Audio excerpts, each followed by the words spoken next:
ಸೈತಾನನು ಯೇಸುವನ್ನು ಶೋಧಿಸಿದನು. ಯೇಸು ದೀಕ್ಷಾ ಸ್ನಾನವನ್ನು ಮಾಡಿಸಿಕೊಂಡ ಕೂಡಲೇ ಪವಿತ್ರಾತ್ಮರು ಆತನನ್ನು ಅಡವಿಗೆ ನಡೆಸಿದರು.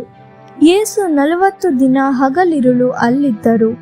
ಆ ಸಮಯದಲ್ಲಿ ಆತನು ಉಪವಾಸ ಮಾಡಿದನು ಮತ್ತು ಸೈತಾನನು ಯೇಸುವಿನ ಬಳಿಗೆ ಬಂದು ಪಾಪ ಮಾಡುವಂತೆ ಆತನನ್ನು ಶೋಧಿಸಿದನು.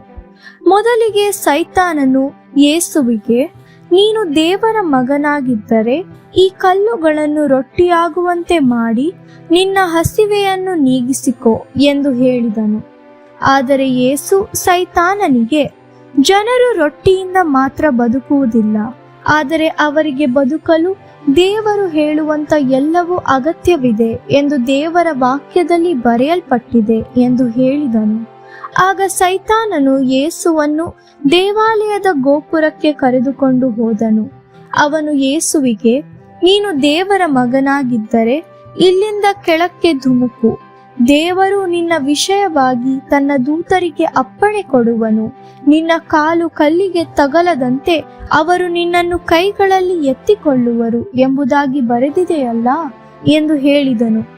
ಆದರೆ ಯೇಸು ಸೈತಾನನನ್ನು ಮಾಡಬೇಕೆಂದು ತನ್ನನ್ನು ಕೇಳಿಕೊಂಡಿದ್ದನ್ನು ಮಾಡಲಿಲ್ಲ. ಬದಲಾಗಿ ಆತನು, ದೇವರು ಎಲ್ಲರಿಗೂ ಹೇಳುವುದೇನೆಂದರೆ, ನಿನ್ನ ದೇವರಾಗಿರುವ ಕರ್ತನನ್ನು ಪರೀಕ್ಷಿಸಬಾರದು ಎಂದು ಹೇಳಿದನು. ಆಗ ಸೈತಾನನು ಯೇಸುವಿಗೆ ಲೋಕದ ಎಲ್ಲ ಸಾಮ್ರಾಜ್ಯಗಳನ್ನು ತೋರಿಸಿದನು. ಅವುಗಳು ಎಷ್ಟು ಶಕ್ತಿಶಾಲಿಯಾಗಿವೆ ಮತ್ತು ಎಷ್ಟು ಶ್ರೀಮಂತವಾಗಿದೆ ಎಂದು ತೋರಿಸಿದನು. ಅವನು ಯೇಸುವಿಗೆ, ನೀನು ನನಗೆ ಅಡ್ಡ ಬಿದ್ದು ನನ್ನನ್ನು ಆರಾಧಿಸಿದರೆ ಇವುಗಳನ್ನೆಲ್ಲ ನಿನಗೆ ಕೊಡುವೆನು ಎಂದು ಹೇಳಿದನು. ಯೇಸು, ಸೈತಾನನೇ, ನನ್ನಿಂದ ತೊಲಗಿ ಹೋಗು. ನಿನ್ನ ದೇವರಾದ ಕರ್ತನನ್ನು ಮಾತ್ರ ಆರಾಧಿಸು.